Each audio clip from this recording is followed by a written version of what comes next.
See, illness and wellness exist on a continuum. So imagine a big continuum here, and over here is illness, and over here is wellness.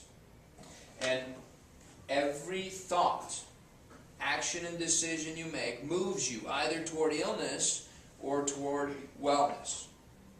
Let me ask you a question.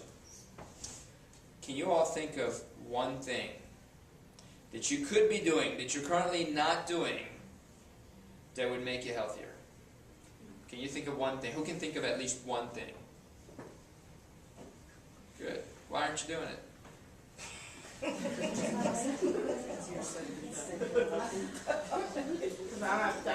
See, everybody, yeah, that's right. Everybody knows at least one thing you could already be doing. So you don't need me, you already know it. So why are we doing it? Well, you know, it's priorities. I love the fact that you said time. You don't have time. I totally understand. I totally understand. How are you going to fit in one more thing when there's no time? Okay, well, here's the deal. You got to decide what's really important to you. If you're healthier, can you be a better person or a better parent or a better spouse or a better provider? What's really important to you? You know, I know for a fact that the only thing I want from my parents more than anything else, I remember my dad's 86 years old, I told you about him. The one thing I want from him more than anything else is that he takes care of himself so that he's around to see my child be born. That's what I want from him. So if he goes around and says, I'm going to sacrifice my health, I'm going to sacrifice everything that's true and important and everything that leads me towards wellness, I'm going to sacrifice all that because I want to take care of my family, in a way that's selfish. Because you really care about your family members, you'll take care of yourself first. Because number one, you want to be around for them. Number two, you don't want to be a burden on them.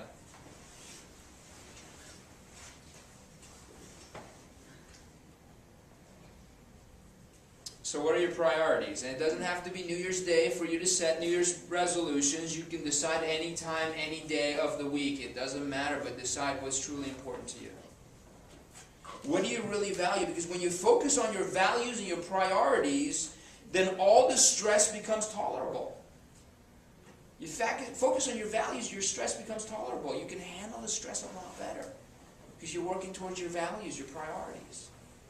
Your level of success, get this, this is important. Your level of success depends entirely on how well you handle stress.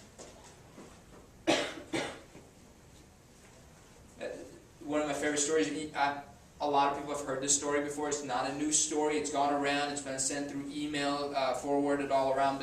But I'll tell you a story anyways because I really like this story. It's a professor in the first day of philosophy class in school. He puts a big mayonnaise jar on the podium, and he asks the students, "Is this jar empty?" And they all say, they all say, "Yeah, it's empty." So he takes a bunch of golf balls and he fills it to the top with golf balls, and he asks them, "Is it full now?" And some people say it's full, some people say, no, it doesn't look like it's totally full. And so he takes a bunch of pebbles and pours the pebbles in there, and the pebbles go in and fill the space between the golf balls. And he asks the students, how about now, is it full? And most people say, yeah, it's full. So he takes some sand, he takes a cup of sand and pours the sand in there. And the sand goes in and fills the space between the pebbles and the golf balls and fills the jar to the rim. And everyone laughs, and all go, yeah, it's full now. So he takes 2 cups of tea and he pours the tea in there, and the tea goes in and fills the space between the sand, the pebbles, and the golf balls, and fills the jar to the rim. And he goes, how about now? And everyone starts laughing, and when the laughter subsides, the professor says, guys, this jar is your life. The golf balls are important things. It's your family, it's your health, it's wellness, it's your passions. And then the pebbles, those are the other important things, like your home and your car and your job. And then the sand, it's all the other stuff. It's the insignificant things that you fill your time with. And if you fill your jar with sand first, there's no room to put any golf balls in. What do you put in your jar first? Pay attention to the things and the factors that make you happy. You know, go do the things that you enjoy. Pick up a hobby. You know, I'm learning to play golf. Do I have time to play golf? I'm telling you, our office is way busier than the average office. We're putting in tons of hours in there. We're always hiring more staff. We're trying to figure out how to manage our time. But you know what?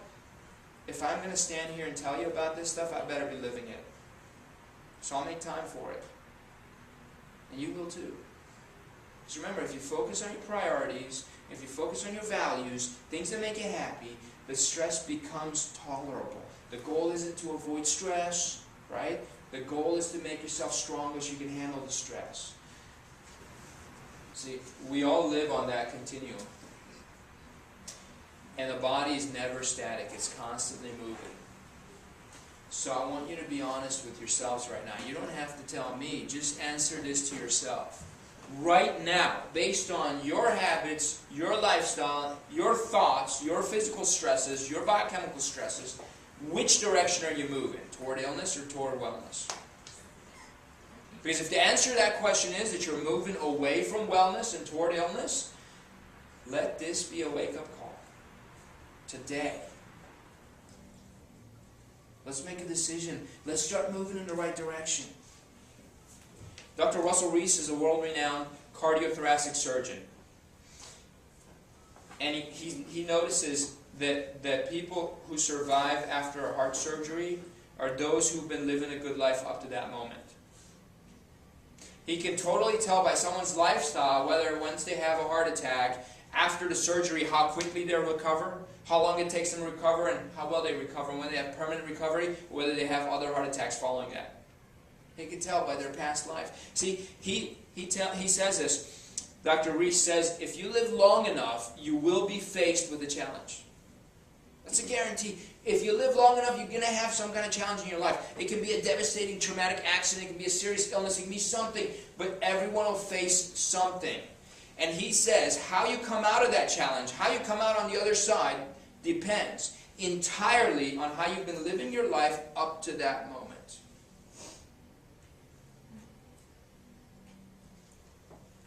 Two other chiropractors that I know and admire. And these are people who go around the country speaking, and they have successful businesses. And they've saved thousands of lives by what they do and what they've taught. And 2 years ago, both of them got cancer. And no one could believe it. I mean, it forced them to sit back and reevaluate their life. How could we have cancer?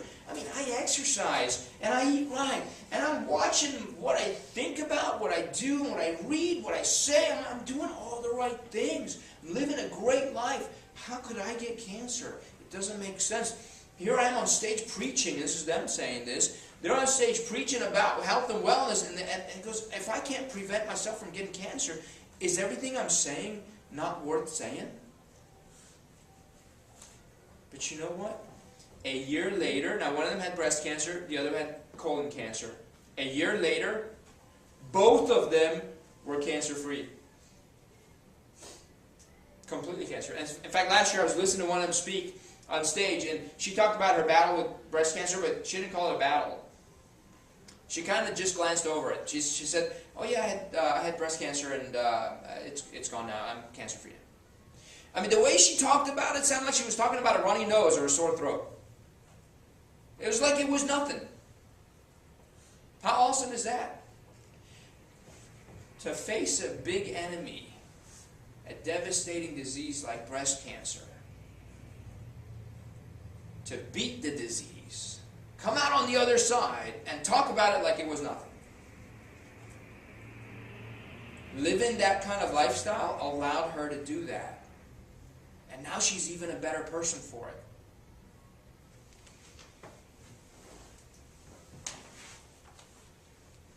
Are you prepared? Muhammad Ali said, the fight is won or lost away from witnesses, behind the lines, in the gym, and out there on the road, long before I dance under the lights. He said the battle is won or lost during your preparation, not during the battle itself. So are you prepared? See, sooner or later, we're going to have to face that challenge. Sooner or later, we're all going to get asked to step into that ring, and our enemy may be bigger than us and stronger than us. Whether you win or lose depends on how you've been living your life up to that moment. Are you preparing yourself?